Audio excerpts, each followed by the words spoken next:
City of Gainesville City Commission workshop to get moving on our budget process. Madam Clerk. The agenda. Do we have a motion to adopt the agenda? We have a motion and a second to adopt the agenda. All in favor say aye. Aye. Any opposed? All righty, we have an agenda. Madam Clerk. Mr. Mayor, our sole item today is 2023-422, City's General Government Fiscal Year 2024 budget, with the recommendation that the City Commission hear a presentation from staff to provide a direction on the selection of the fire assessment collection rate, and 3, direct staff to prepare the ordinance and resolution necessary to adopt the tentative fire assessment collection rate. Very good. Madam Manager. Thank you. Good afternoon. Mr. Mayor, members of the commission, so today will be the first workshop that we hold on our fiscal year 24 budget. I'd like to start out with just some general comments that will preface the budget process, and then I'll ask Steve Arvell, our acting budget director, to come forward and just get into a little bit more of detail about where we are overall, and then introduce the fire department's Gainesville Fire and Rescue Department's budget as we have gone through it to date. And we will also hear from Ms. Sandy Narboth from GSG, Government Services. They are the consultant that's been working with the city for a while, actually, on our fire assessment. And we've, of course, had a new review, a new methodology approved by the commission. So we'll talk about what that fee associated with that methodology might look like, getting some input from the commission, because that number fits into our budget, our revenue budget on the general fund side.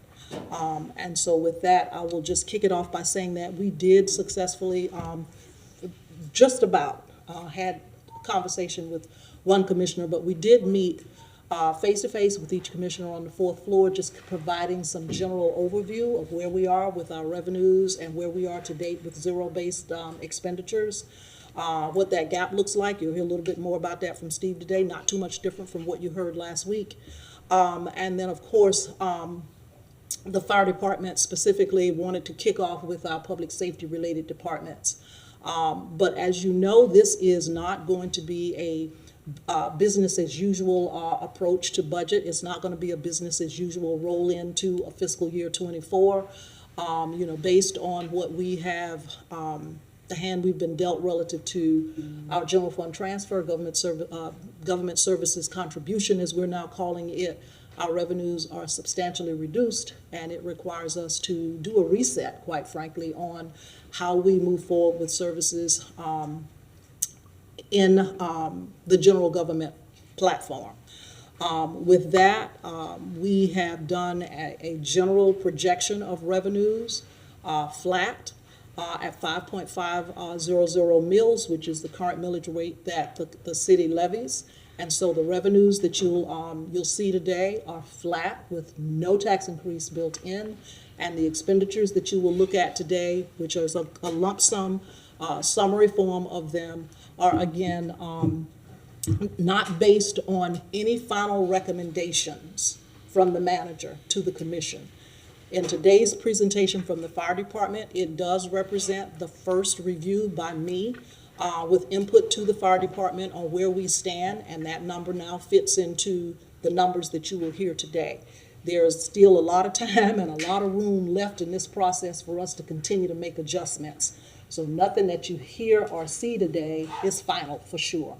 It's a workshop, and so of course that means that you will be listening and providing some direction, but no decisions. But particularly from the manager's office, from my office and my staff who've been a part of the review with me, we are still balancing the budget, and so we're still going through this process. With that, I will pause. I will ask Mr. Barvell to come forward and start to kick off this presentation, and then afterwards he will introduce Ms. Narboth from GSG, and of course Mr. Chief Dixon and his staff, his very able staff, are here to answer any specific questions that you might have from the fire department based on the presentation today.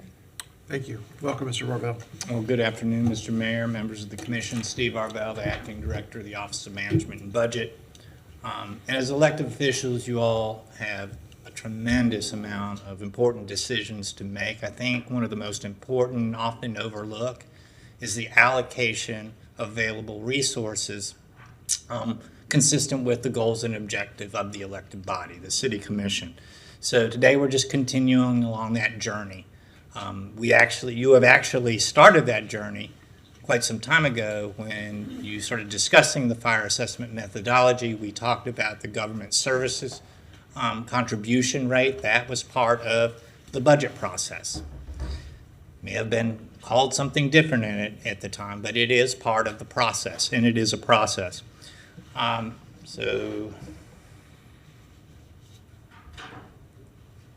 do I advance this?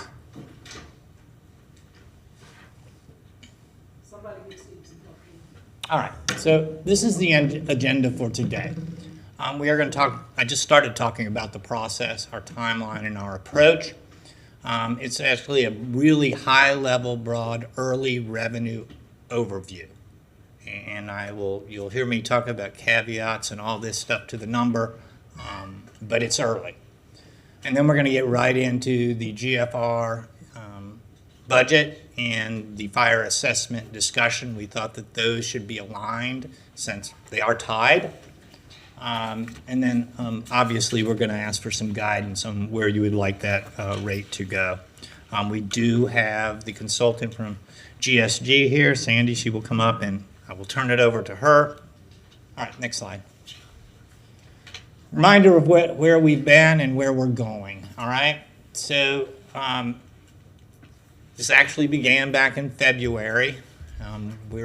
Most of it is done internally, and I would be remiss of me not to recognize the people that really do a lot of the work. Those are the department, at the department levels, the department heads, and the OMB staff.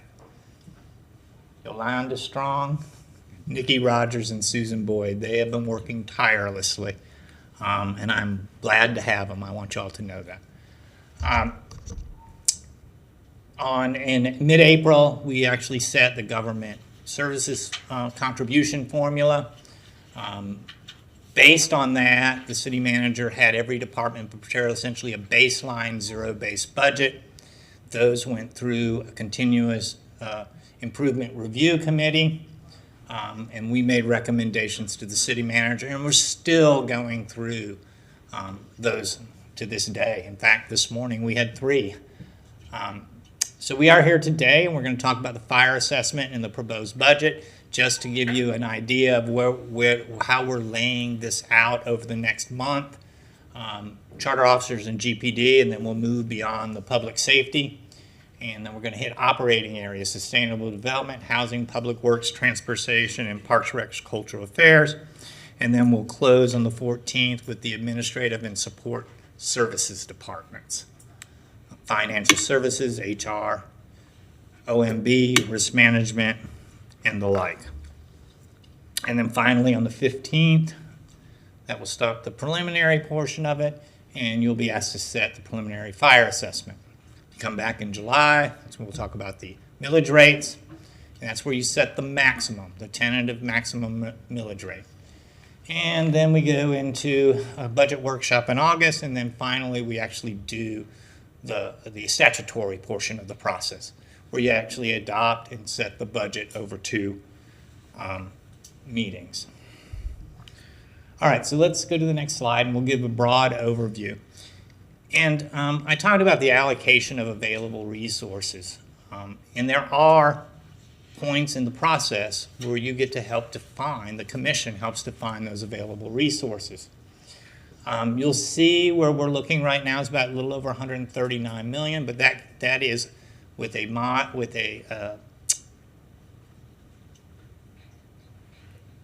essentially an assumption made on assessed values, but at the same millage rate. There's very little. We were very conservative to start off with on the approach: other taxes, state shared revenues, all those things. But today we're here to talk about the one in yellow, because that is the first lever on the revenue side after the government services contribution. As you can see, our current Projected cost of service is right over $157 million, and we're at $139 million. So we got some work to do over the next month and a half.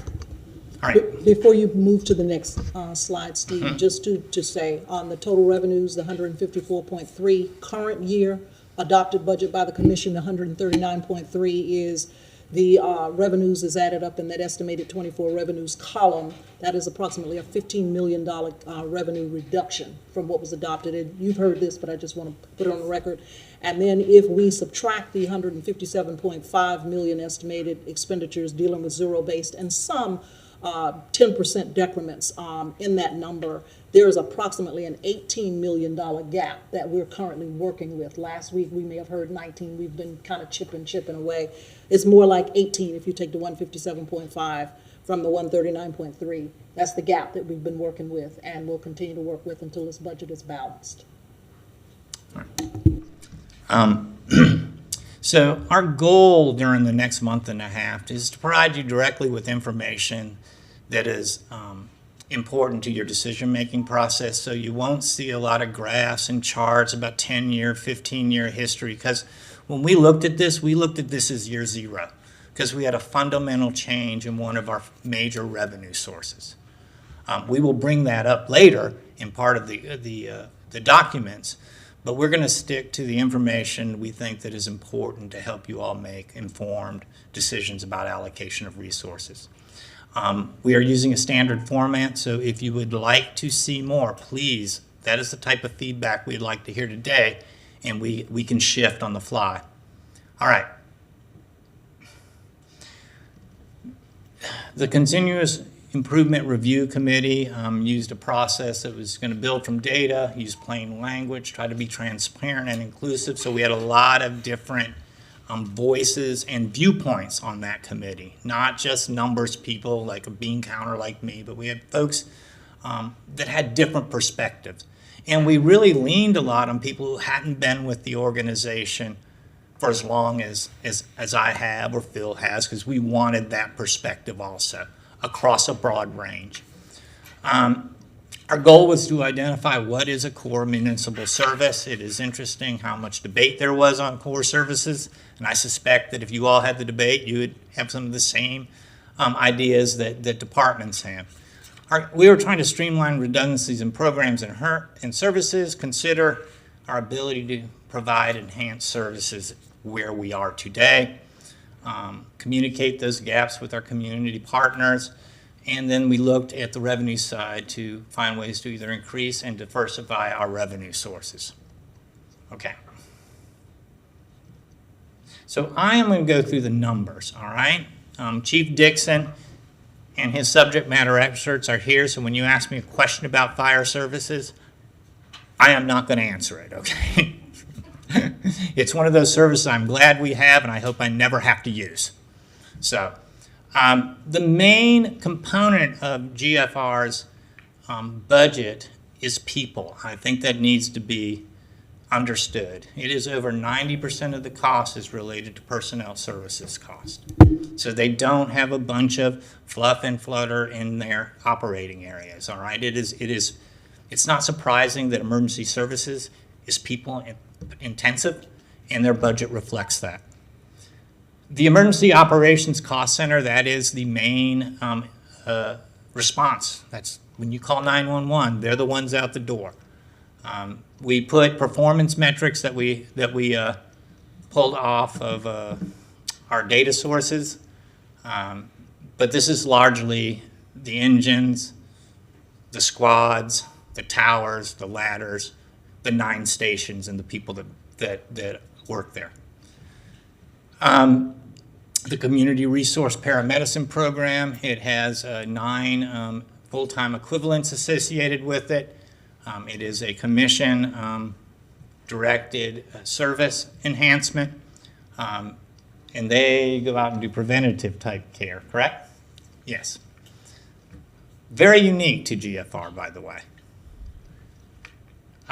They have their fire inspectors, their fire investigation services. These are all kind of core components of what fire rescues do all over the state, all over the country. All right, next slide. They have the administrative portion, you know, everybody has a boss. Chief Dixon and his staff are their boss. The emergency management are the group that stands up and runs the emergency response when we have a weather event or any type of thing that requires the EOC to get up and running. They also have a technology component.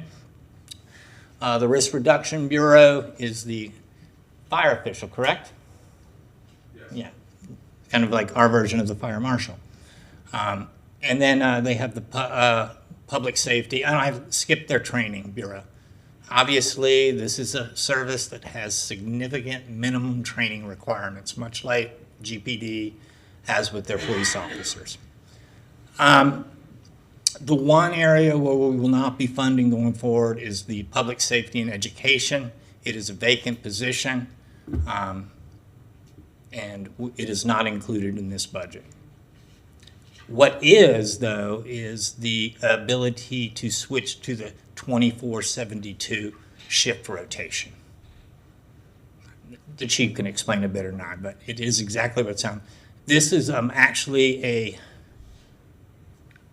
I would say a mutual interest to help us be more attractive as an employer. So that is included in this. And the net increase was 2 additional full-time equivalents in emergency operations. Okay? So if you have questions, Chief Dixon's here to answer them. Any questions? I don't see any lights. Commissioner Eastman. I've had the 2472 explained to me, but do you mind going over, because that does seem like a very large change in our staffing model, and so I just like quick overview. Good afternoon to the commission, city manager, all our neighbors. My name is Joe Dixon, Chief of Gainesville Fire and Rescue. Commissioner Eastman, 2472 is just a change going from a schedule which is currently 2448, which is 24 hours on duty, 48 hours off duty, to a schedule that is 24 hours on duty and 72 hours off duty.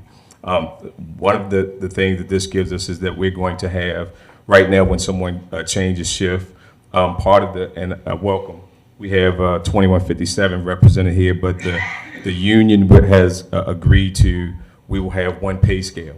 So that will make it simpler. The other thing is, as Mr. Barbell talked about, is the quality of life and to make us more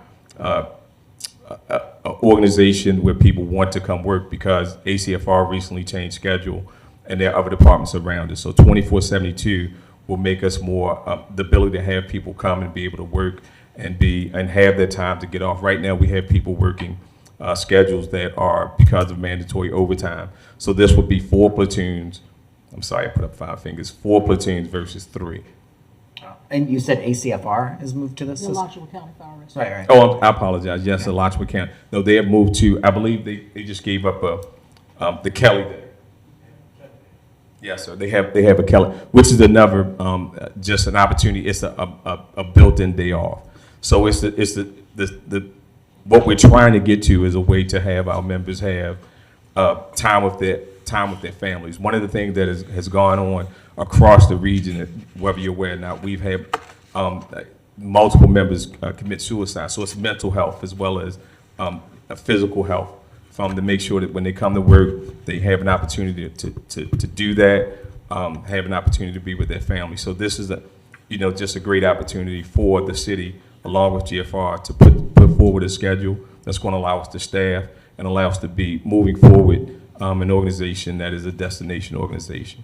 So with 2472, you have more time off, and we're having trouble recruiting now. And I know you said that this will help with recruitment, but let's say, is there any worry that we would move to this, would not be able to do that recruitment, and then there would be, trouble filling these shifts because we've had a 2472? Well, one of the things about it, of course, is going to make us more palatable. But as Mr. Barbell also so eloquently said, is that we have to add 2 additional people, right. And then there's a trickle down and the promotions associated with filling behind those positions. So once people find out that, oh my goodness, Gainesville has for many, many, many years been what we call a destination organization where people want to come to work. And this is for whatever reason, this gives us an opportunity to move back to the forefront of that. And there's not much more beyond, we thank the commission, our city manager, for considering the cost associated. But again, you're investing in people, and you're not only investing in the personnel to work for GFR, you're investing in the community, because we're going to continue to provide that high level of service to our neighbors and community builders. If I might add to Chief Dixon, the overtime that is currently included in the budget, I'm not sure this is the first time that it has happened, but for the 24 fiscal year that we're proposing, that overtime be budgeted up front in this budget and not trued up at the end of the year. When it is trued up, it is several of millions of dollars. And so the 2472 will also not only help with retention and recruitment, but hopefully it will cause the overtime to go down. It is a significant part of the expenses for personnel, the overtime cost. And is that assumption baked into the budget, where if we're saying that the 2472 will be able to fill those positions and therefore we won't have as much overtime that we're paying? Is that part of the budget assumptions that we're making? Well, from my perspective, I'm watching, and Chief Dixon knows that I am watching. If the 2472 is implemented in a, successful fashion, the overtime is something that I am looking at to redirect throughout general government. And if I may, so we would not be able to implement, right now the plan is, collectively we've agreed that this probably would not happen until next fiscal year, October of, in October of 2024. So because we have to go through all the promotions and having people ready to promote the processes associated with those promotions. So as the city manager said, I know she's going to be watching. I know all of you are going to be watching, but we're going to do our best to make sure we operate in an efficient manner. And we were moving very well toward, as you saw some of our class, to diverse hiring and people being more interested, because we were mining for people that live in and around the city of Gainesville that are already vested. So we're going to continue to do that. All right, thank you, Chief. Thank you, Commissioner Eastman. Commissioner Book. Thank you, Mr. Mayor and Madam Manager. Kind of along the same lines, talk a little bit about attrition in your agency and the industry the last few years, and how you think this will address it.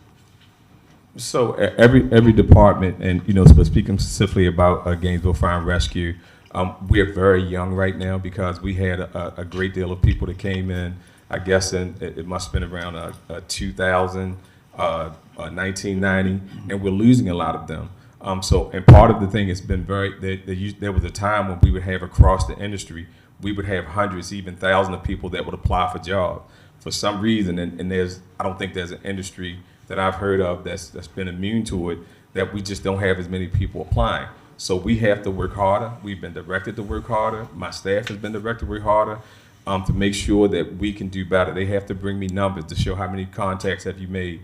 So we do believe the rate that we've been losing people we've started to reverse that, because again, I think it's important. We were hiring people and we were training them for other departments. And that was obvious to me when I looked at it. So, and that's a cost to the city. That's a cost to our neighbors. That's a cost that we don't want to bear. So one of the things that's very important. It's not something we don't give necessarily a preference, but we're going to make sure we go to the schools and we really engage the men and women, however they identify here within the Gainesville community, to make sure we hire them, because people say, I can't afford to live in Gainesville. They've said that to us. But if they already live in Gainesville, they already vested, they already paying taxes here, they're more likely to stay, versus they're from Jacksonville. As soon as the opportunity opens in Jacksonville or Palm Beach or Miami-Dade, they're going to leave. So we're doing better with that, with the support of our city manager and other partnerships we have, and we're going to continue that good work. Thank you, Chief. I do think that the budgeting on the front end and put the line item for what your overtime is the right way to go. You can plan for it, and probably both the attrition and the vacancies you have as you basically strain to hire will probably reduce those costs in the long run. So I think it's a good move. Thank you, Mr. Mayor. Thank you, Commissioner Book. Commissioner Duncan Walker. Thank you, Mr. Mayor, and thank you, Chief Dixon and Mr. Barvell. I just have a brief question about the fire safety public education piece that it appears that we are having to rethink or actually eliminate. Do we know what the county does in terms of fire safety, public education? Do they do anything in that regard, or have we reached out in any way to see how they may be able to take this on since we're eliminating it? Yes, ma'am, they do have a component of fire safety education. I have not reached out to Chief Theus to see. We will do our very best to absorb the loss. I've already talked to him about, I love public education, and if I have to go out to the schools myself, I have to lead by example, and I certainly will do that. I will expect the senior level staff to do the same thing. We will do our very best to make sure that we continue to be out in our neighborhoods and continue to meet the needs by whatever means necessary. Thank you. Thank you, Commissioner Duncan Walker. Commissioner Willetts. Thank you, Mr. Mayor. Thank you, Chief Dixon. How much did we spend last year for fire safety, public education? And what was the FTE last year, and how much did we spend? So we kind of understand the idea of That is on. how much was cut. Say it again. Yeah, so it was just one position, so that's what I wasn't sure. Or $48,000 is the number. So And mostly, salary. the employment, mostly salary? Yes, sir. Okay. And did you say that the 2472, that's something we wouldn't be able to is it that we can't implement it until October 2024, or fully is this just a year of transition? Transition. Or, so would some of those, Sure, I'm sorry. that's right. So, operationally, I'm going to defer. When it comes to how we go about the collective bargaining and getting it in, the upside to this is that there is a common interest between the local and management to get there. Some of you, I know the mayor will remember when GPD wanted to go back from their 12-hour to a 10-hour. We tied it to getting to a minimum staffing to move to that schedule because it would have had a significant overtime impact if you just flip a switch. So I envision something very similar to that, letting GFR's management help us figure out what is that minimum staffing level when it is efficient to switch to that 24/72. The fact that we are committed to doing it will have an impact on how candidates look at GFR. If your choice is to work more or less, and I don't mean it from that, but from a work-life balance, you are going to look at the folks at the agencies that have a better rotational schedule, or they have significant Kelly days or swap days, all those things that allow you to do things other than respond to 911 24 hours a day. So I'm confident we'll get there. Our goal, I'm a little more optimistic than Chief Dixon on October 1, 2024, because I do think we get there before then. It is defining how we get there. And to Commissioner Eastman's question, and I think Commissioner Book also mentioned it, the overtime is in there because we actually believe, until I see it, we need to budget for it. So if it does have a significant impact on the overtime, you will see that in the 25 budget process. Okay? Thank you. And I agree that I like the idea of it budgeted. I know it's some people want a budget to be perfect, and this is an area where obviously we can't be perfect up front, but we can do a pretty good job. We have a lot of history of this, of what we do for overtime in different departments, so I support the idea of bringing it to the front of the process. And I know this is not fully a conversation about public surtax, and that's a different funding mechanism, but I just want to have a rough understanding that, we're talking mostly about employees here, not physical buildings, and I always want to ask about where we envision at any part of this, the new number of employees, if we, as we work on and complete Station 9,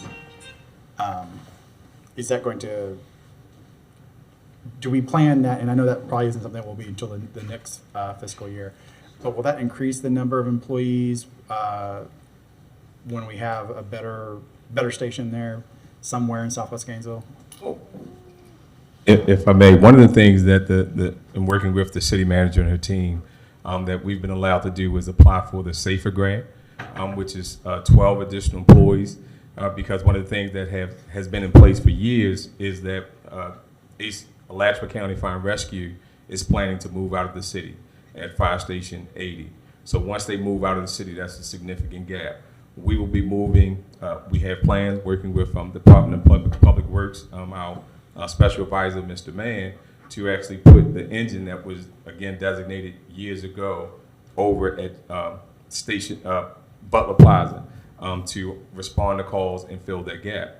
Well, we also have data with the master plan and updated data that shows that the Squad 3, which was implemented as an overtime unit because we had such a call volume there on Waldo Road, we still need that. So we were able to demonstrate that, to show the data. So we not only have hopefully we'll get the SAFER grant, which will fund those positions. And it used to be a step down grant, but now it's going to, if awarded, we would get the funding for 3 years at 100%, which would give the city an opportunity to, but just a little longer to say how we're going to absorb that into our budget.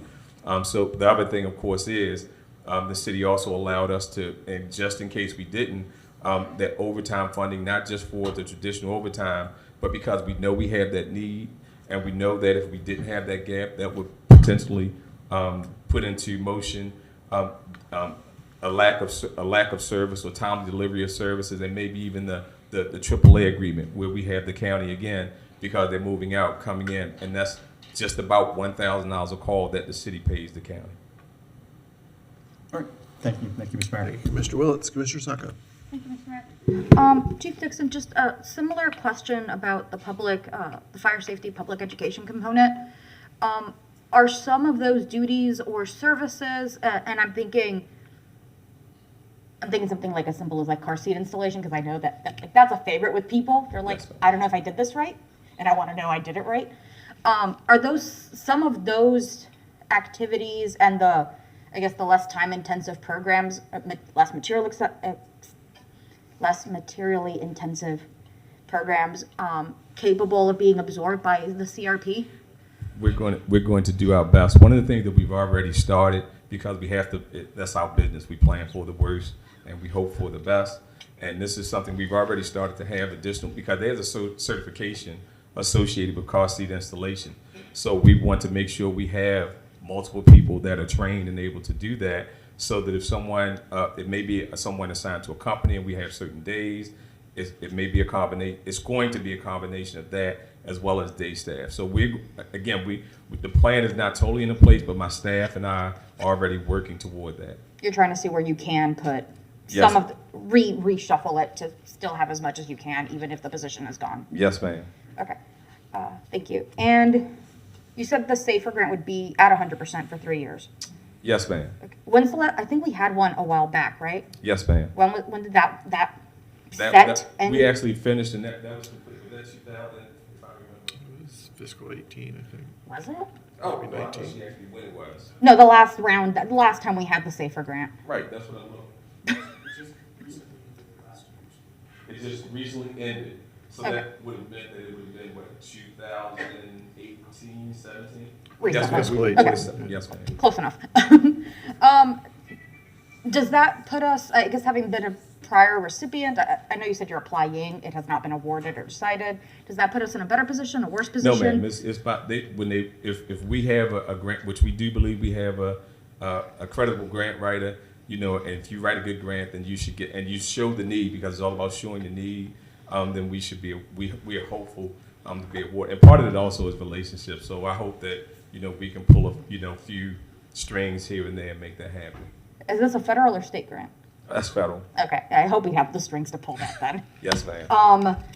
Okay, I am good for now. Thank you, Mr. Mayor. Thank you, Chief. Thank you. Chief, that was actually, my question was how we thought we looked for the SAFER grant, but it sounds like we feel pretty strong about that, so. Yes, sir, I do, but you won't hold me to that. I understand, yeah. It's not 100% in our hands, I understand, so. Chief Dixon, Okay. if I might, I'm just looking at some notes. SAFER grant was secured to add 9 firefighters in May of 2014 and activated Squad 2 in Southwest Gainesville in fiscal 15. Is that the last one? No, Yes, ma'am. That no, was it.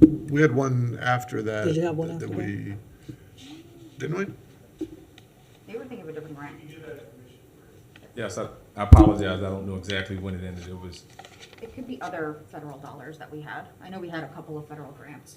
That's I the know we only one that I see. applied for a safer grant in fiscal 18 or fiscal 19. And then that may have been for, well, what we talk about, it doesn't really matter right now, so.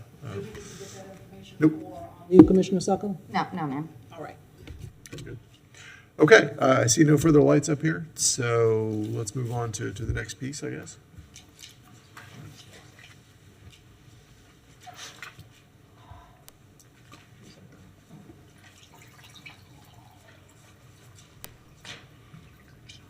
And in fact, we've rolled the local portion of those safer grants into years 4 and 5, right, Sandy, of the assessable cost. So we have planned even in the assessable cost portion of it.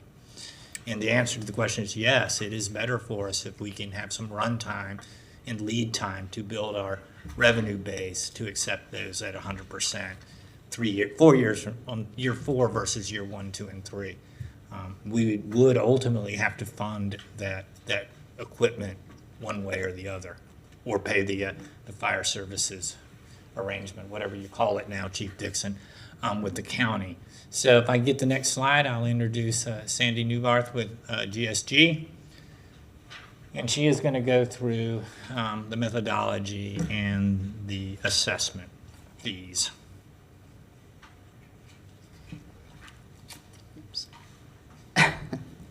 Good afternoon, Sandy Newbarth with Government Services Group. Welcome. This is to follow, yeah, I know, is it working? She has a separate attachment. We will be going back to that slide.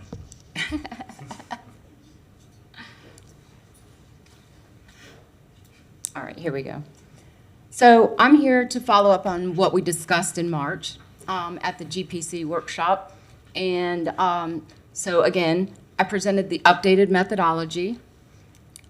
It was direction from the city commission, right? Sorry, commission, to move forward with the updated assessment methodology, to continue to provide government exemptions, hardship exemptions for lower income property owners, the charitable assistance for charitable and religious organizations, and the vacancy credit for RV and mobile home parks, to discontinue the sprinkler credit, and to have staff conduct an equity review of the updated methodology. So the study that we conducted, the updated study, we looked at the service delivery, and we've already discussed it in depth the last time, but so I'm just high level.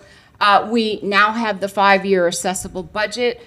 We removed, just like we did with the calls, where we removed the EMS calls, we also removed the EMS cost from the fire assessment, from the fire department's budget to develop an assessable budget. We usually create a 5-year average assessable budget and run the rates based on that 5-year average. Helps to smooth out the rates so you're not going up and down with adopting different rates every year. You can get a smoothed out rate.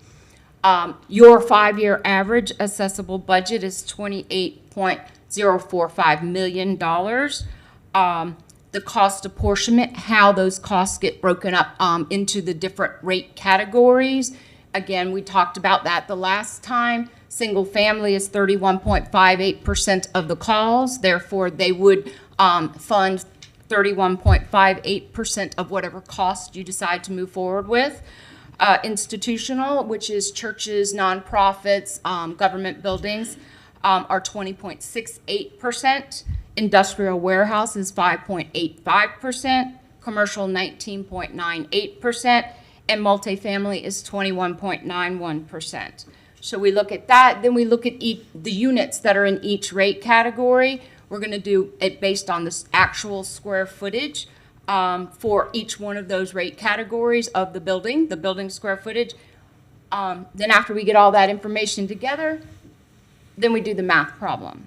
So if 31.58% of the calls go to single-family residential, 31.58% of the cost get borne by single-family residential, $8.85 million, divided by the 52,150,000 square feet of single-family residential buildings to get a 16.99 cent square foot rate. The multifamily, 16.82, the commercial, 22.37, the industrial warehouse, 16.68, and the institutional, 42.7 cents per square foot. And that would net you about almost $3 million. Again, these are the maximum rates. Staff is not recommending that you go there. I don't believe they are. But we always like to let you know, these are the maximum rates that you can charge. These would be your legally defensible maximum rates that you can charge. And then I have other rate scenarios that we can discuss. So we've Staff already. does have a recommendation, but you can go through and then. Okay, yeah, so, but I don't think you're going to the 100% right now. Okay, I didn't think so. So, again, we've discussed the 100% rates, and also too, in the preliminary updated methodology that I went through in March, we only carried it out to, we rounded it at the percent. But we felt like bringing it out 4 digits instead of just 2 digits is going to help some of the larger buildings. And so that's why we decided to carry it out 4 digits. So single family at 51.68% of the accessible, of the $28 million accessible budget is 8.78 cents for single family, 8.70 cents for multifamily, 11.56 for commercial, industrial warehouse 8.62 cents, institutional 22.11 cents. That's a gross budget of $14.5 million. Your buy down is almost $3 million, and again, that's for your government, your charitable and nonprofits, and then that is also for your hardship exemption. That would net you to certify to the tax collector about $11.5 million, and that would generate about $2.146 million more revenue than you generated last year. The 47.24 rates, I'm sure you can read them, I don't need to read them all to you, would generate about $10.5 million net revenue, which would generate about $1.157 million more revenue to the fire department. So then we have slides that give you a comparison. We are changing the methodology based on your direction in March. And some of the larger buildings are going to be impacted more. Some of the larger buildings, their charges are going to go down a little bit. And that again was based on that geometric progression in the tiers. That's kind of complicated to understand and explain. But here are your 47.24% rates, the ones that net you $10.5 million in certified revenue. As you can see, the average single-family house is 1,875 square feet, and it would pay $150.56. So that charge would go down $47.53. The median, the middle point of the single, so averages sometimes if you got real high ones or real low ones, it kind of skews that average. So we like to also look at the median point. What is in the middle point of it? The median single family house is a little bit smaller than the average. It's 1,687 square feet, and it would be 135.47. Then you can see how it compares to all of the other multifamily and duplexes are in the single family. The reason duplexes are in the single family is because that's the way that they classify the calls. So we need it to match up to be legally defensible. You want the calls to match up how the property appraiser, how we're classifying the units. So that's what we do. We put duplexes in the single family. Multifamily includes apartments, condos, things like that. And you can see those. Then we have the non-residential, which is a little bit kind of confusing when you transform it from what everybody understands to be industrial warehouse, commercial, institutional. The hazardous class 7 is the least riskiest hazardous class, and that includes things such as your residential properties, your hotels, your nursing homes, your schools, and your offices. The majority of your properties are classified as hazardous 7. Then your hazardous class 6 is churches, government buildings, gas stations, and things like that. Hazardous class 5 would be your restaurants and nurseries, laundromats. Hazardous class 4 are your warehouses and department stores. And hazardous class 3 is the most risky, and that's your sawmills, flour mills, paper mills. Plastic processing. It's a lot of information to take in. I think you guys have had that agenda packet and probably already gone through it. Mr. Mayor and Commissioners, excuse me, Sandy, I just wanted to say, so they can focus in, staff's recommendation would be the 51.68%. That would be our recommendation, which is an additional $2 million, approximately $2.1 million of revenue on top of what we currently have, which is the $9 million, so. So this would be the slide that you'd want to focus on, the impacts. So your single family, your average and median single family is going to go down $35 to $50. Your multifamily is going to go up. Again, the larger buildings, because of that geometric progression in the tiers of your current methodology, your larger buildings aren't paying for all of their square footage. In this methodology, they would pay for all of their square footage. So you can see a lot of the higher hazardous class, more risky buildings, like your hazardous class 3 for the industrial warehouse type hazardous class, they're going to go down. And then some of your least riskier higher buildings will go up. But this is the slide that you probably want to focus on when making your decision, if this is going to be staff's recommendation. So Sandy, if you would talk about currently the way the methodology works, if something happened at the standard versus a single family, the cost is the same in terms of the output of staff from the fire department? You mean as far as how do they respond? No, I mean the cost. The cost. It doesn't change the cost of your assessable budget or anything like that. It's just how much each individual property owner is going to pay. Because right now, the way that the units are assigned, it's fire protection units based on the hazardous class, and the least riskier, you get less units per square foot, and it gets in these tiers, and it's based on the NFPA standards. It's a complicated formula that gets used, but National Fire Protection Association looks at these, and then they have tiers that they assign it based on the water flow that's necessary and a bunch of different complicated analysis that goes into it.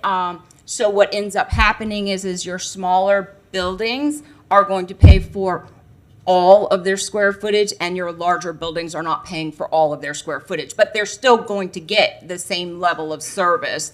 The fire department is going to send the resources that are necessary for whatever size building that's on fire to put out the fire. So they're still all getting the same services. It's just that this methodology that you currently have now reduces the burden on the larger buildings. Also, too, another part of it that is a little bit more complicated to maintain. A building consists of anything under a roof.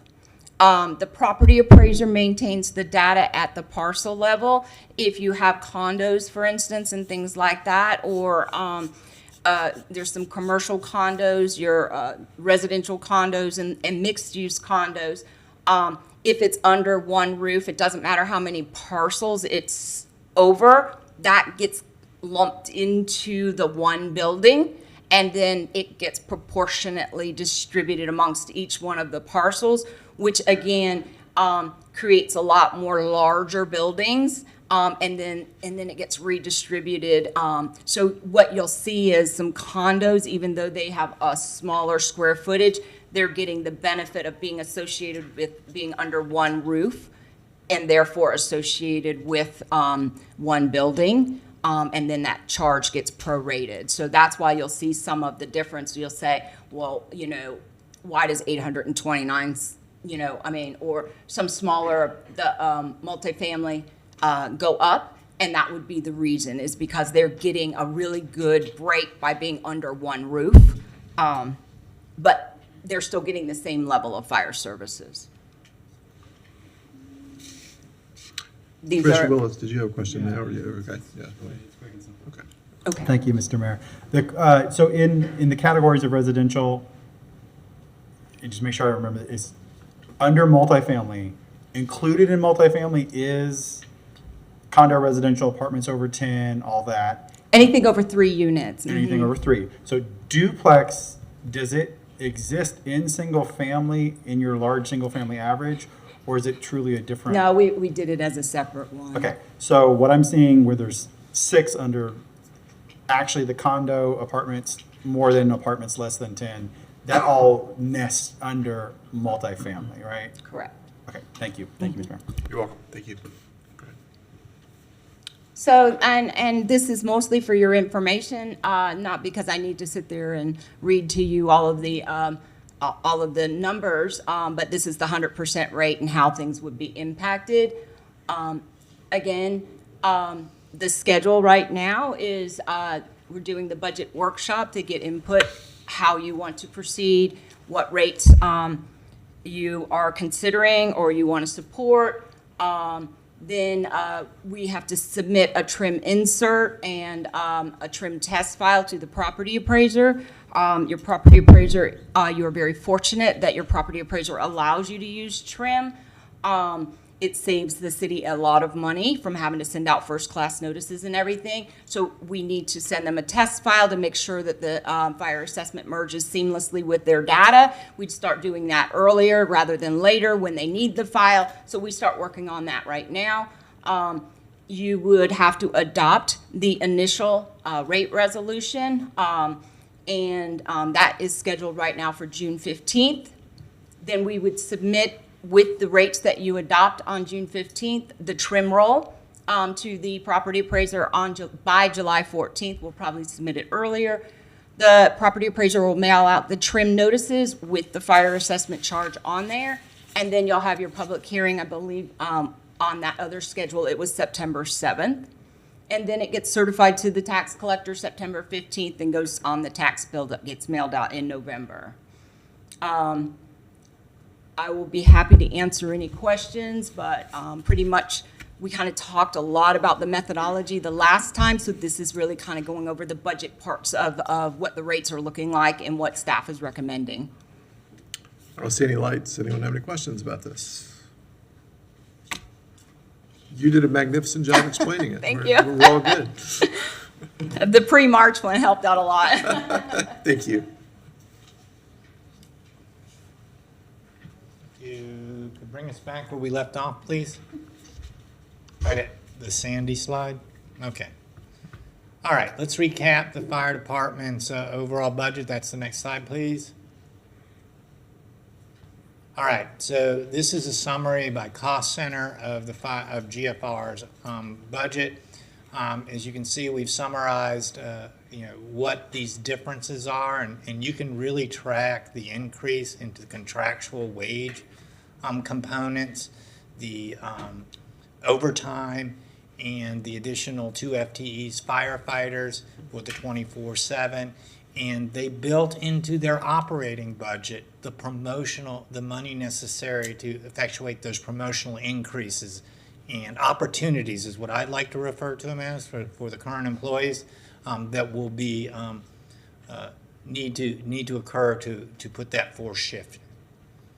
All right, so you're gonna need 13 lieutenants, you're gonna need 13 driver operators. All those are promotional opportunities. But we included that in this budget. The net is a 0 FTE. They reduced one full-time equivalent in paramedicine. That's 2 part-time positions, correct? Thanks. And then the fire education. So that's it for the fire department. Like I said, it's mostly the cost of people. I will tell you that the upside of having that review committee is it helped us identify places where we might be able to partnership. And the health services staff is going to have some conversation with community paramedicine to see how we might be able to leverage some of our staff hours in that program. Well, Steve is you're specifically referring to health services in the risk management Correct. department. Correct. I have a nurse. There is a nurse practitioner, a senior occupational health nurse, and an occupational health nurse that both have RN certification. So we think that there may be some synergy between that skill set and what might be able to help the CRP.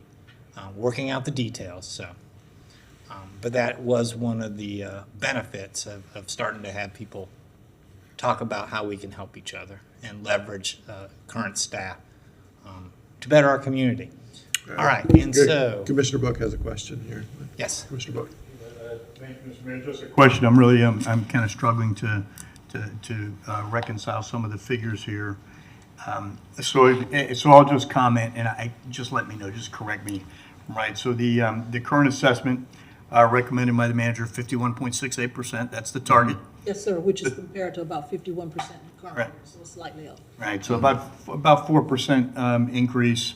That basically nets us $2,146,000 in additional revenue, which is Correct. part of a gap.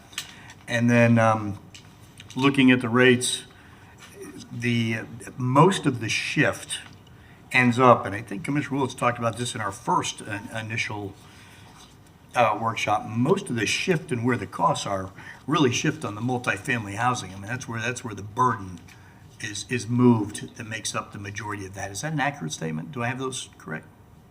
Probably. Sandy, would you agree?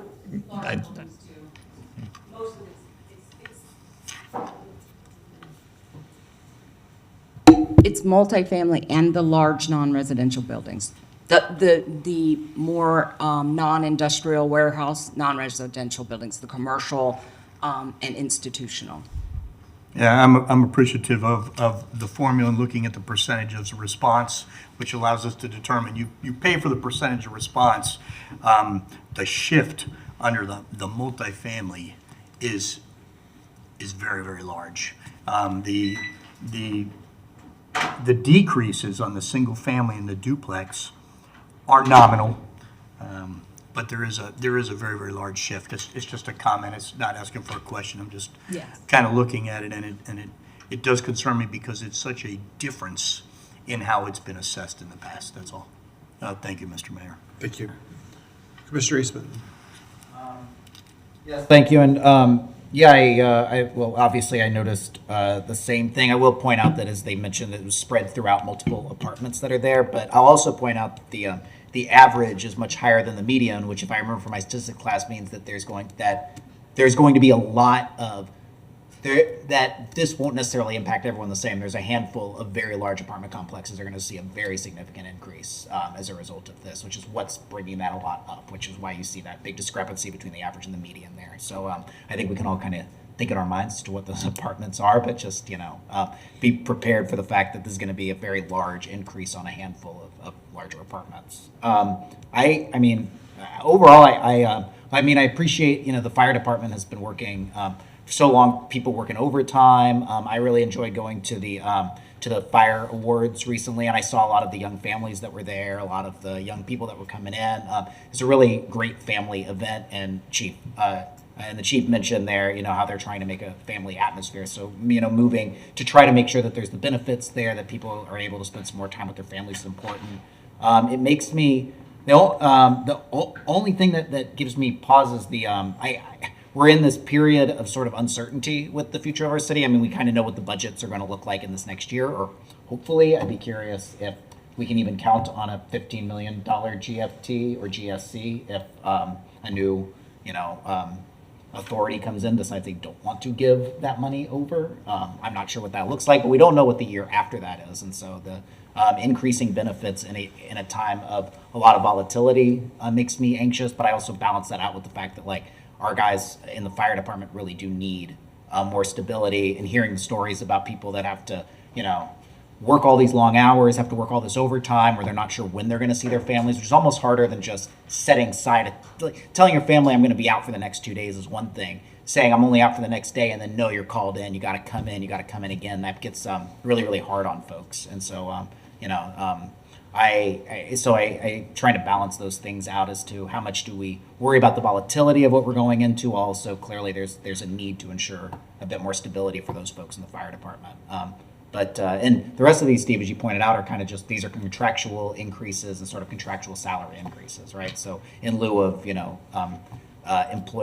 lieu of actually losing FTEs out of this, we are, most of this is just the budget. And what, you might have mentioned this before, but what is the increase in the 2472 total on the budget?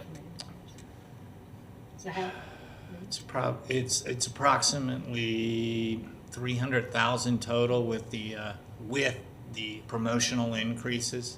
It is relatively, you get a big bang for your buck if it does move the needle on retention and recruitment, which I think that we are very hopeful that it will. Nobody guarantees things 100%, but I can tell you what we're doing now isn't as attractive as it was 20 years ago. Mm. I think that's clear. So, one of the things we will be looking for in the when we sit down with the union, and quite frankly, they offered this up when they presented this as an option to help GFR with recruiting, is right now they have an uncapped COLA in their contract. They are willing to consider putting a cap on it, and I think that is a great olive branch that they have reached out to management with. So there will be some savings, real dollar savings. So a lot of the increase we see here is just the fact that there's a an uncapped COLA that is inflation has been. So yep. We have to project it based on where inflation states at the time we're doing that projection. We didn't do the 8.9 CPI that hit last August, but we too look at current CPI data and make those projections. So. Because it is sort of surprising to come into a budget year that we hear how hard it's going to be. We got to find $18 million in budget, and then I see a $5.5 million increase in there. But I get that that is the labor negotiated price. That's what we're doing. That's where we are with it, and that's good. Overtime. And it's upfront overtime, which is good. I mean, it's better to budget that on the front end than to be taken by surprise, because we don't need any more surprises in our budget process coming up. From a process standpoint, it is done on the back end, and you see it as a final budget amendment after it's already occurred. The elected body is getting this up front and appropriating it up front, which I think is more consistent with how we would like to appropriate resources. So, all right, that's my only thoughts. Thank you. Oh, I'm not done yet. It's like an encore. All right, next slide, please. So we rounded up to 52%, but it's the 51.68. That's staff's recommendation. It is a little bit less than half of the actual budget increase associated with GFR. We think that's a reasonable way to look at it, and that will give us a net fire assessment revenue in the $11.5 million range. Obviously, we'll need to. They are working on the ordinance change for the methodology and a resolution that will be really finalized based on not a vote but direction that we get. Thank you. So, Thank you. I think that's it. Yes, that is it. That's all you get of me today. All right. Commissioner Book. I feel like I'm getting a little bit into the weeds, but just not for today, Madam Manager, but what would be helpful for me is, especially on the multifamily, is we could boil down maybe a couple of examples to say, at a 100-unit apartment complex, the per unit cost was X last year, the per unit cost that's probably going to be passed down from the builder to the particular resident is going to be X. It's really just so I can kind of quantify and be able to speak intelligently, as we talk about that. But again, that would just be something on those larger complex to tell me what that concrete dollar cost is, to the extent that we're able to do that with a couple of examples. We can try, depends on the landlord, whoever is on the, you have any ideas on that, Steve or Sandy? I think that's hard to do. And I'm not looking for that granularity today. I really just, I want to be able to say, big apartment complex, X amount of units, this is the increase, and so what that means is we can speak to it. Big apartment complex with one roof, big apartment complex with 10 roofs. It's gonna make a difference in that, so it won't be a one-for-one, but we'll do the best we can. Just a couple of examples, and I don't want to create a tremendous amount of additional work. I just want to be able to speak with intelligence about what that means on a cost per basis and what that might mean for, a resident or the person building that unit. We'll do what we can. Yeah, thank you. That's all. Thank you, Madam Mayor. Thank you. Commissioner Sacco. Mr. Mayor, either Steve or Cindy, just as far as those larger multifamily spaces, they also have some commercial, so you can't, it's difficult to separate the commercial space from the residential space, and any one unit could be 500 square feet, could be 1,500, and so I understand why you're asking for this, Commissioner Book. I wonder even if it's possible. And I'm looking at Andrew. I know you looked at Steve and Sandy. I was looking at Andrew because the buildings all look different. Like the standard looks different from the Blade. Like it looks different from a dorm. So I just, okay. I just worry about like the amount you already have, trying to make numbers work. That's just my opinion. Thank you, Commissioner. Commissioner Willens. Thank you, Mr. Mayor. And I still want to, I like Commissioner Book's request or suggestion that we get a little more on this, because I think it's a little hard to understand because we're moving from a previous methodology that kind of had unaccounted square footage, right? This idea that because it is it correct, a geometric increase progression. And I think it may be hard when people hear that. It means that the larger of a building, in essence, there is, the way I term is a discount to some degree per square foot as you're in that larger and larger building. And so when we make that switch, I think some people can really, a lot of people who live in Gainesville live in apartment complexes.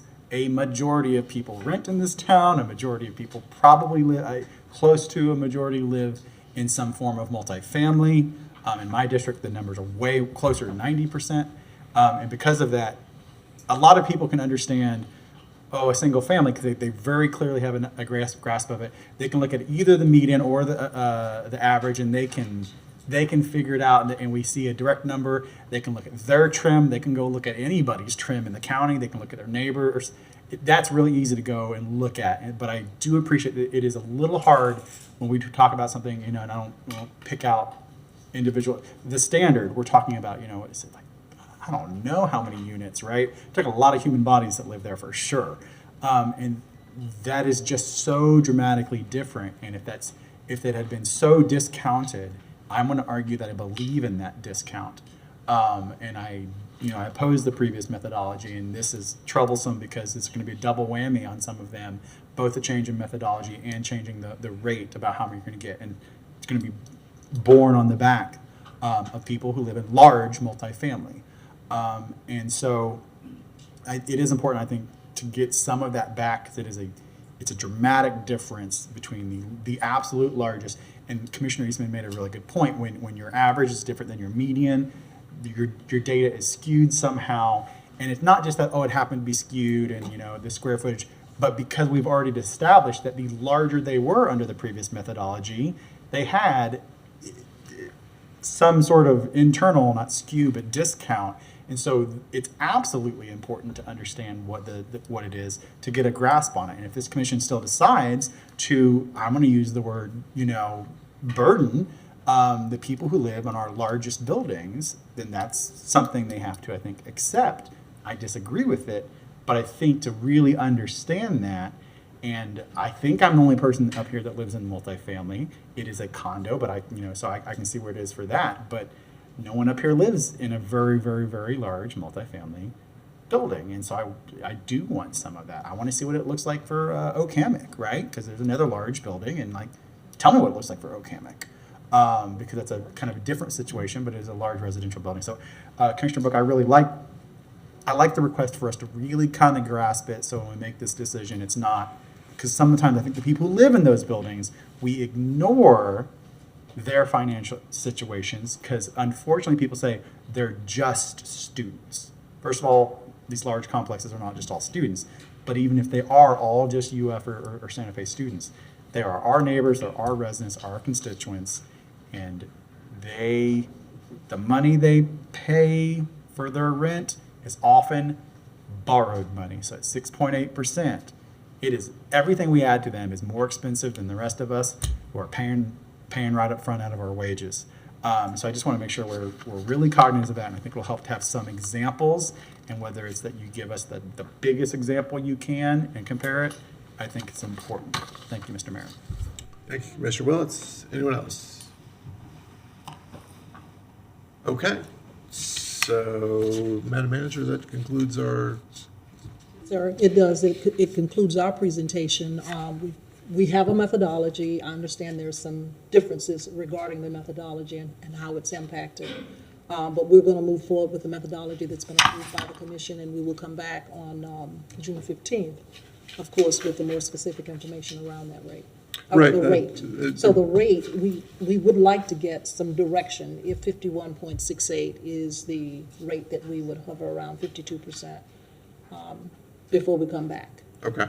So it is important to remind everyone, we're not Voting. talking here about the methodology at this point. We voted to accept that methodology that's in front of us at a prior meeting, and what we're discussing now is, do we want 51.68? Do we like the 100%? I don't, please don't quote me on that. I don't think we should do 100%. Or some other rate. We can't vote on anything because it's a workshop, but do I hear anyone uncomfortable with that 51.68%? Commissioner Willetts. I'm going to be uncomfortable with it, as kind of previously stated. This is a double whammy, and so the thing is, at this point, it is unfortunate where we're at, but I am absolutely that this should be revenue neutral, because when you've already internally shifted the burden to some people, and my point has been that I think there's a real equity issue here. The people who live in there they look different than the average person in Gainesville, probably mostly perhaps in age, but age is still part about equity, and so I don't feel comfortable, and I do want to be revenue neutral, and I just have to say that I know it's probably, I know we're going to be looking for funding streams, so I'm back to, I want to be revenue neutral, and I want to make sure I say that I don't think I'm going to be in the majority, but I want to make sure that I voice that. Thank you. Thank you, Mr. Willetts. Commissioner Eastman. Yeah, I mean, Commissioner Willis, I voted with you against the new methodology, but I think, at this point, we're moving forward with this one, and I think what we have to decide, like, in some ways, this is sort of a, there's something a little more equitable about property taxes covering this because it's on assessed value, right? So there's, you would think that the standard as on a per unit basis would probably be assessed at a higher level than, say, Gainesville Place or some other one that's a little more affordable of an apartment. But, I think balancing all these things out, this is, I'm comfortable with staff's recommendation with the 51.68%. I think it's just one of many hard decisions that we have to make as it relates to revenue in the near future. And so it will disproportionately impact multifamily. It will disproportionately impact, as I mentioned, a handful of multifamily apartments, and it doesn't seem to distinguish much between I got Bailey Place right near my house, which is a very low income apartment complex, versus the standard. I mean, it's on a per unit basis or per square footage. So it's not like it takes, wealthy apartments versus non-wealthy apartments, just you're paying. But I feel somewhat comfortable with that because you're paying for a service as opposed to just an assessed amount on your property. So it just is what it is. And so I'm comfortable with staff's recommendation just because we got to make some decisions here. And this will be the first of this is actually, I think, the easier presentation we're going to be getting because we're given there's going to be a huge bonus for the fire department. They're getting a number of things. I think it's all going to be tougher from this point out, and so I'm comfortable with this as a way to move forward. Thank you, Commissioner. And I would say that if we want to, as we move forward, anytime we talk about revenue neutrality, we need to be careful that what that means is we need to, if we lower what staff is asking for in revenue, we got to find a way to lower an expense that has been put on the table as well. And that is not a pleasant position to be in, but that's where we are. So, all right, I don't see any other lights. It sounds like we don't have, sounds like a majority are comfortable with the 5168. That's the general direction. But Commissioner Willetts, I absolutely hear your concerns, and Commissioner Book, I hear you all, and we'll, I think, get as much more detailed information as possible out to you and to the public to work with. So, speaking of the public, do we have anyone signed up for public comment? Okay. But on the item itself. So, okay. All right then. Seeing no further lights, we do have member comment. Commissioner Sacco. Thank you, Mr. I just wanted to take the opportunity, while I have people and the opportunity. I think about 18 months ago, you had brought forward that our boards kind of give us yearly presentations. I think that might be a little too frequent, but that our advisory boards present to us what they've been working on, what their difficulties are, what barriers they're facing, how suggestions they'd like to run smoother or better. Sitting on AHAC, I get to see how one of those boards works and the difficulties they sometimes face. But I think it's been at least a full year since the last series of report. I think it just kind of fell off the face of the earth. And I was wondering if that was something you'd like to continue seeing. I know AHAC would love to give feedback that they are enjoyed how they have been incorporated into processes, but they also have some things that they would love to suggest as potential changes to the ordinance creating them, like within reason because they're state statutes. But they have suggestions, and I'm sure other boards have suggestions. We saw it at our last meeting with the 60-day wait period for new members. So I was wondering if that is, can't be a motion, but like a general direction, I think through the clerk's office to kind of see that assessment of our boards to bring back the reports again. Sure. If there's no objection, let's invite the AHAC board chair or the committee as, well, just the chair. I don't want to create any sunshine issues for them, to come to our I think you said 18th. Not this meeting Thursday, but the next regular meeting. And I was thinking just the general report process that we initiated, just like update, I think is what we were calling it. Yes. So yeah, the practice, because many of y'all were not here for this, but the practice that we asked for back in 20 or 21, and I want to say it was 20 actually. It was late 20. Yeah. Was to have the advisory boards each ask themselves what they saw as their mission, what they had accomplished, what they felt best about accomplishing over the previous year, and what additional help they might need from the commission to move forward with their mission. And we went through a little over a year of having boards come to us and make presentations at regular meetings along those lines, to varying levels of success. I'm interested in having a conversation about doing that same thing again. I think it was worthwhile to me, and I think it was to some boards. It helped some of the boards who really had been sort of drifting along come up with, have a discussion about what it is they were doing. So I'd be comfortable with, let's agenda that conversation for, if nobody has an issue with it, for the next regular meeting, not Thursday, but the one following, and also invite the AHAC chair to come express their questions or concerns at that meeting as well. Okay. Thank you. All right. Anyone else under member comment? All right, y'all, thanks for your attention at this first meeting. We have many more to come. Thanks.